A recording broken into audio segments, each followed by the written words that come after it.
अच्छे दोस्त जिसको मिल जाएं वो भी अल्लाह की एक बहुत बड़ी नेमत होती है।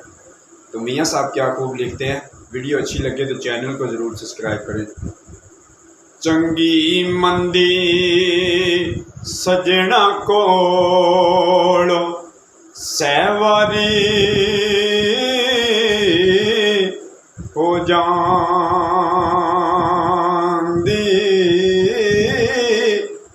पर यार यारां दा गिला नहीं करदे।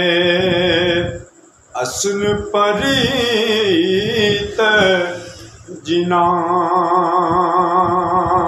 दी, दानिशमंद सप नहीं लड़दा, एक खुडों दो वारी मुड़ मुड़ियो ही डंग खान मुहम्मद। मत जिन्हां दी मारी,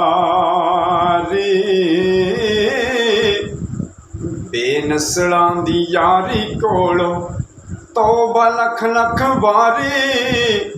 चंगा होया लड़ नेड़े छुटिया, किते उम्र नी गुज़री सारी।